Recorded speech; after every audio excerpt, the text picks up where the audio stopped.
A lot of students today come from poverty-stricken homes, which in return causes them to not focus on their studies, but focus more on when their next meal could possibly be, or focus on helping their families.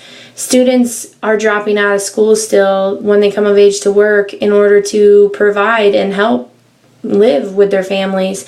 And this shouldn't be happening. Students and children should be able to be children and focus on their schooling. My name is Anna Vanderpool, and I did a service learning project at the Eotc. I'm studying to be a teacher. So I've taught 3 lessons at the Eotc, which is located at the Skyview Apartments on the south side of Scranton. My first 2 lessons I taught were from the ages 5 to 9, and for this speech I taught 10 to 12-year-olds. The Eotc provides an after-school program with mentors to help these children with their homework and help with studies that they don't understand. It also provides them with food and snacks in case they can't eat when they get home.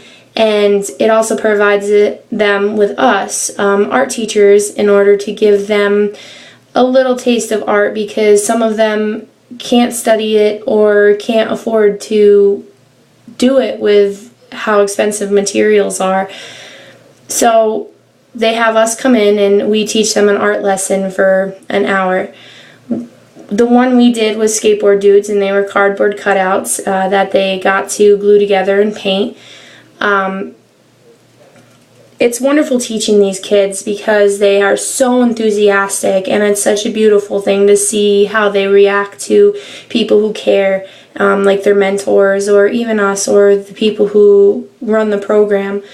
And the only problem with teaching them or trying to teach them a lesson is the fact that they lack a lot of discipline. Poverty and discipline kind of go hand in hand. When they have parents that can't be there for them all the time because they're working or they're a single parent, it's hard to be able to discipline them. Now, the little kids from 5 to 9 were wild and crazy, but so fun to be around. But it was constant trying to get them to stay in their seats while they were running around grabbing for stuff.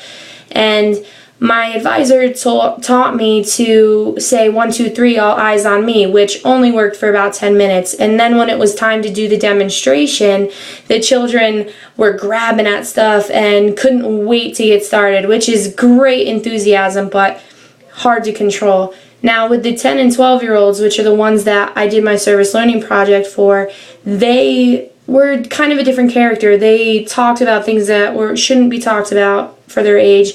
And I actually had to break up a little fight between 2 girls, and it was the first time I ever had to do that, and I chalk it up for good experience. Now, when it comes to their enthusiasm, it's so great. And their enthusiasm for art was amazing. They were restless to get started.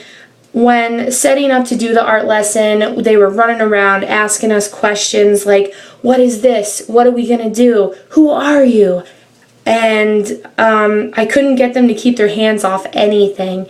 And then watching them do their art projects they all had such imagination. Their creativity just came alive. It was amazing to watch. I loved it. And then it's wonderful seeing how people are there for them. They connect to their mentors and the adults around them so well. You can tell that they're starving for that attention. You can see that the children love having us around, and it's such a wonderful experience. It's obvious when watching them that they love the fact they have all of us, and they open up and they act as if you're their best friends. It's amazing. Everyone wants someone there for them. And that is what the Eotc provides for these children. And in conclusion, teaching at the Eotc is such a wonderful experience. It feels great to give these children what they might not have given to them at home. And underprivileged children have more worries than others. But the EOTC gives them an after-school experience where they can be themselves and do the things that they want, get their studies done, and know when they get home that they have a full belly and they're able to know that everything's done that they need, whether their parents are there or not, or whether they have a bad home life or not. And when it comes to the artwork, you can still see their enthusiasm and excitement as they leave, and it's an amazing experience. It's why I want to be a teacher. That's the end of my speech, but I'd love to show you some pictures at the EOTC. This is when I was trying to help out some of the students, and this is when we first got started. They were everywhere. We couldn't get them to calm down. And this is a group picture at the end of all of them. Some of them weren't in it, but it was a great time. And these are the girls that fought. But I had such a great time on my service learning project, and this is what I did. And I love what I'm studying and love what I'm going to do. Thank you so much for listening. Bye.